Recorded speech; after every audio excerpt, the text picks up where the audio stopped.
Bien-aimés, et voici le jardin d'Éden. Dans le jardin d'Éden, Dieu va planter beaucoup d'arbres. Mais au milieu de ces arbres, il y a deux arbres.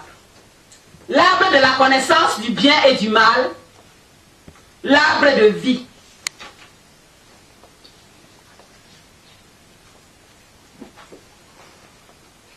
Pour mieux comprendre ceci, bien-aimé, mieux illustrer cet arbre, lisons Jean 11, 39 à 44.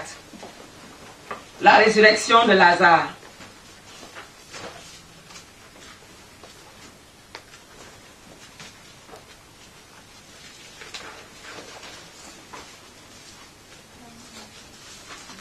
Jean 11, 39 à 44. Jean 11, 39 à 44, là il est écrit. Jésus dit, ôtez la pierre. Marthe, la sœur du mort, lui dit, Seigneur, il sent déjà, car il y a 4 jours qu'il est là. Jésus lui dit, ne t'ai-je pas dit que si tu crois, tu verras la gloire de Dieu? Ils ôtèrent donc la pierre. Et Jésus leva les yeux en haut et dit, Père, je te rends grâce de ce que tu m'as exaucé. Pour moi, je savais que tu m'exauces toujours. Mais j'ai parlé à cause de la foule qui m'entoure, afin qu'ils croient que c'est toi qui m'as envoyé. Ayant dit cela, il cria d'une voix forte, Lazare, sors! Et le mort sortit, les pieds et les mains liés de bandes, et le visage enveloppé d'un linge. Jésus leur dit, déliez-le et laissez-le aller. Amen. Amen. Bien-aimés, ceux qui dorment peuvent se lever. Parce que Lazare est mort, il a les mains, les pieds liés, le visage enveloppé. Le visage enveloppé, Jésus lui donne la vie. Lazare sort. Lazare a la vie. Mais parce que ses yeux sont enveloppés, il ne peut voir. Parce que ses mains sont liées, il ne peut travailler. Parce que ses pieds sont liés, il ne peut marcher. Jésus va dire, déliez-le, laissez-le aller. Nous savons que le salaire du péché, c'est la mort.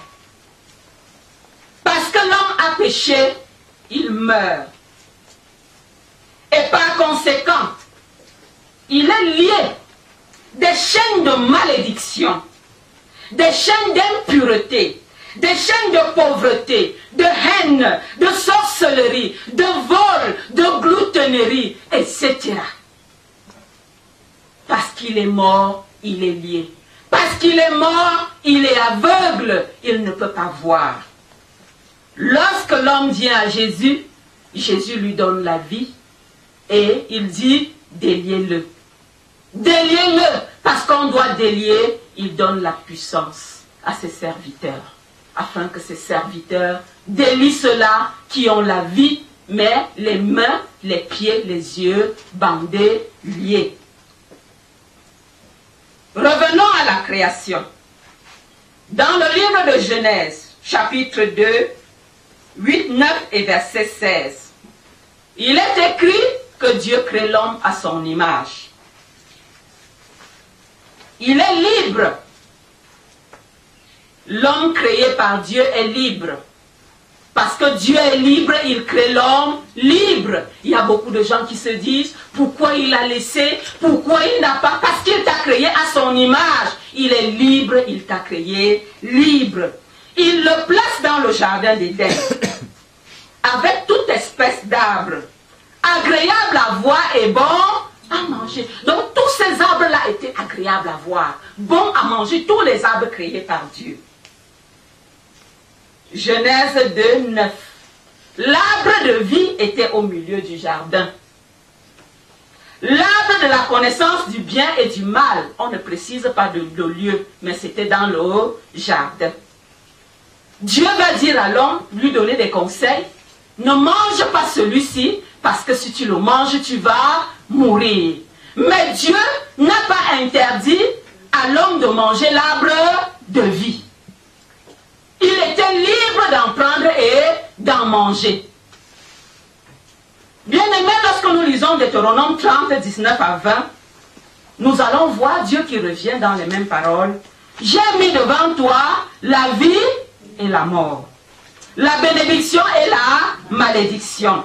Mais il va dire, choisis la vie afin que tu vives toi et ta postérité.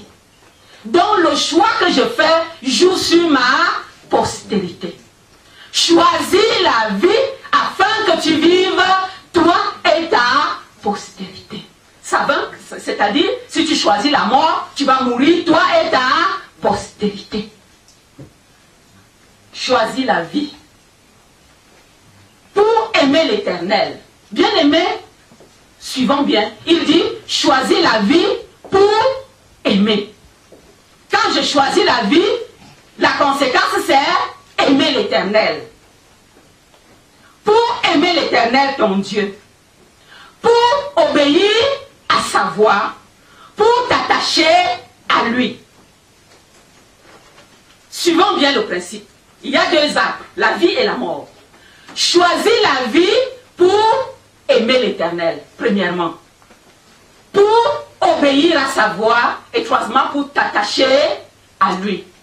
Donc si l'homme mangeait l'arbre de vie, il devait aimer l'Éternel, il devait obéir à sa voix, il devait s'attacher à l'Éternel. Bien aimé, voilà donc le schéma. L'arbre de la connaissance du bien et du mal, l'arbre de vie. Il suffit simplement de manger du fruit de cet arbre pour aimer l'Éternel, pour obéir à sa voix, pour s'attacher à l'Éternel. Donc, voilà ce qui me fait, il y a un arbre dont il faut manger le fruit, et parce que j'ai mangé ce fruit, je peux aimer l'Éternel. Parce que j'ai mangé de ce fruit, je peux obéir à sa voix, je m'attache à lui. Et contrairement, il y a un autre arbre, l'arbre de la connaissance du bien et du mal, qui conduit à la mort. Cet arbre-là, il donne la mort. Quand je le mange, je meurs. Quand je le mange, je suis maudit. Quand je le mange, j'aime le mal. Quand je le mange, j'aime le diable. Naturellement. Quand je le mange, j'obéis au malin. Quand je le mange, je m'attache au malin. Bien aimé, si nous comprenons le principe, cela va nous aider. Il est question de choisir entre l'arbre de vie et l'arbre de la mort. Ça va jusque-là, n'est-ce pas? Bon, on pouvait un peu illustrer cela avec quoi? Je pouvais poser 3 bouteilles là. Je prends une bouteille d'eau Tanguy que je mets au milieu. C'est l'homme créé, donc quand je dis Tanguy, une bouteille d'eau potable, n'est-ce pas? Que je mets au milieu. C'est l'homme créé à l'origine. Il est propre. Mais il n'est pas obligé de se connecter à Dieu ou de se connecter au mal. Il y a 2 arbres dans le jardin. S'il mange l'un ou l'autre, l'arbre du mal le connecte au mal, l'arbre de la vie le connecte à la vie. Mais nous allons voir, il dit, pour obéir, toi et ta postérité. Parce que nous sommes de la postérité d'Adam et d'Ève, parce que Ève et Adam ont obéi au mal, nous allons voir que naturellement, nous aimons le mal. Nous aimons le malin. Nous aimons le péché sans aucun effort. Parce qu'on a mangé cet arbre de la mort qui nous connecte au mal, qui nous donne d'obéir au mal, qui nous attache au mal. Je crois que le principe est compris. Donc si je plaçais ma bouteille d'eau potable, il y a 2 fruits, 2 liquides, l'arbre de la vie, je le lance, il change de couleur. Si c'est la vie, il change. Si c'est la mort, il peut changer d'un côté ou de l'autre en fonction de ce que j'aurais choisi. On peut avancer jusque-là, je crois. Bien-aimés, nous allons donc voir que l'homme a choisi manger l'arbre de la mort. Chaque arbre a en lui une puissance. La puissance de donner la vie ou la mort. La puissance de m'attacher à Dieu ou de m'attacher au diable. La puissance d'obéir à Dieu ou d'obéir au diable. Cette puissance se repose dans les deux arbres, dans le choix que j'ai fait à l'origine.